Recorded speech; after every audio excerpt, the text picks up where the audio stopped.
नीतीश कुमार का राजद से गठबंधन का रिश्ता तोड़ना, और इसका कारण यदि आप यह जान रहे होंगे कि नीतीश कुमार की पार्टी को तोड़ने की कोशिश की जा रही थी या तेजस्वी यादव क्रेडिट ले रहे थे विकास कार्यों की, केवल यह एक कारण है तो यह आपकी गलतफहमी है, क्योंकि इसके कारण तो कहीं और से है और वह कारण है महाराष्ट्र का राजनीति और उसके प्रभाव। दरअसल देखा जाए तो नीतीश कुमार की पार्टी के पास अब बस 45 विधायक ही बचे थे, और उनमें विधायक वैसे विधायक थे जिनका जो वोट बैंक था वो भाजपा के साथ मिलता था, क्योंकि भाजपा के साथ नीतीश कुमार ने चुनाव लड़ी थी पिछले बार, और चिराग पासवान के विरोध के कारण सीटों की संख्या उनकी कम होती चली गई।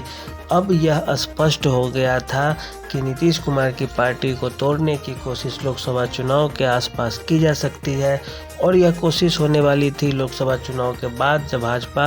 नीतीश कुमार की पार्टी में सेंध लगाकर उनकी पार्टी को चबा सकती थी, क्योंकि यदि वे लोकसभा चुनाव जीतती पूर्ण बहुमत से, उसके बाद बिहार में वह सरकार गिराकर दोगुने जोश के साथ चुनाव लड़ती और बिहार में राजनीति जो खराब होता वह सबसे ज़्यादा नीतीश कुमार की हो जाती खराब, क्योंकि यदि भाजपा चुनाव जीत लेती तो नीतीश कुमार का राजनीतिक अंत निश्चित था, क्योंकि अब इसके बाद उनकी उम्र भी हो चुकी है और जो समय गुजरता वह ज़्यादा हो जाता।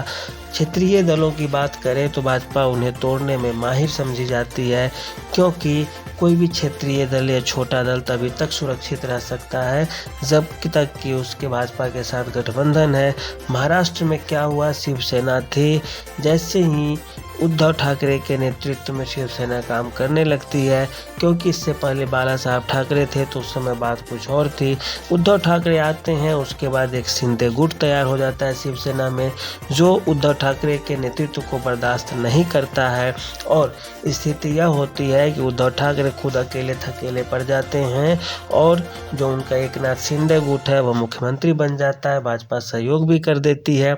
भाजपा का जो मुख्यमंत्री पहले होता है देवेंद्र फडणवीस, वो उप मुख्यमंत्री बन जाते हैं, क्योंकि आला कमान का निर्देश था। नीतीश कुमार को भी यही डर सता रही थी कि हो सकता है कि भाजपा जदयू के किसी उम्मीदवार को मुख्यमंत्री घोषित करके सपोर्ट कर दे, और इस तरह से नीतीश कुमार ही पार्टी से बाहर हो जाते। फिर एक दूसरी घटना घटती है शरद पवार के साथ। उनके साथ भी ये होती है, उनकी पार्टी के नेता भाजपा के साथ गठबंधन कर लेते हैं, वे विरोध करते रह जाते हैं। बाद में सुप्रीम कोर्ट का भी जब फैसला आता है तो एकनाथ शिंदे के गुट को ही असली शिवसेना मान लिया जाता है। शरद पवार के गुट को भी झटका लग जाता है, और जो उनके भतीजा अजित पवार के नेतृत्व में जिसने भाजपा से गठबंधन किया था, उस गुट को असली मान्यता मिल जाती है। स्पीकर का भी दोनों तरफ से फैसला वही आता है, और इस तरह से अब नीतीश कुमार यह समझ चुके थे कि यदि हम भी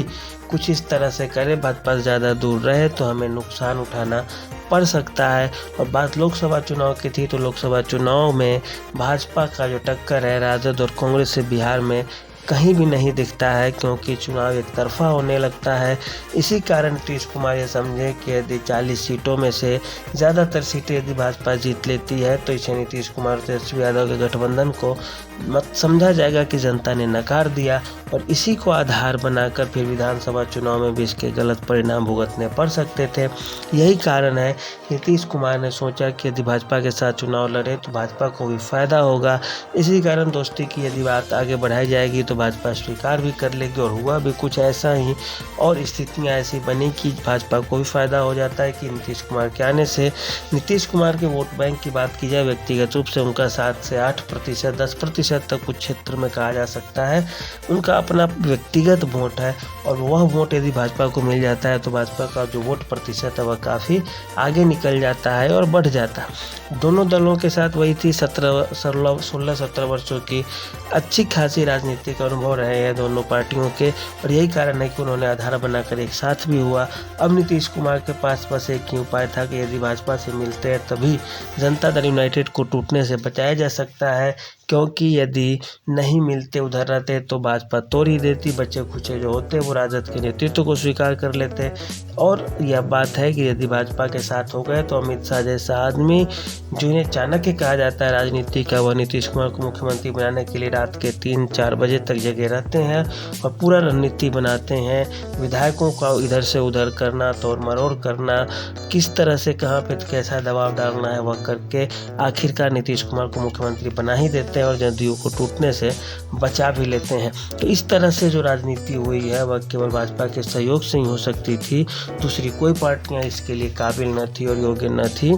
तो राजद भी चिल्लाते रह गई कि हम पार्टी तोड़ेंगे, खेला करेंगे, लेकिन खेला उन्हीं के साथ उल्टे हो गया। इस तरह से नीतीश कुमार फिर से अपनी गद्दी को बचाने में सफल रहे और इसका सबसे बड़ा कारण रहे कि भाजपा और के अमित शाह और मोदी जी की जोड़ी और उन दोनों के सहयोग से नीतीश कुमार ने ऐसा किया। तो जो असली खेला था नीतीश कुमार का कि भाजपा के साथ गठबंधन करने का, वह महाराष्ट्र के अजीत पवार और शरद पवार गुट के बीच चले विवाद और एकनाथ शिंदे और शिवसेना के उद्धव ठाकरे के बीच चले विवाद से था कि किस तरह से पार्टी के अधिकांश विधायक पाला बदल लेते हैं और जो मेन आदमी होते हैं वह देखते रह जाते हैं। तो कैसा लगा ये आप हमें बताइएगा। आज के लिए इतना ही, धन्यवाद।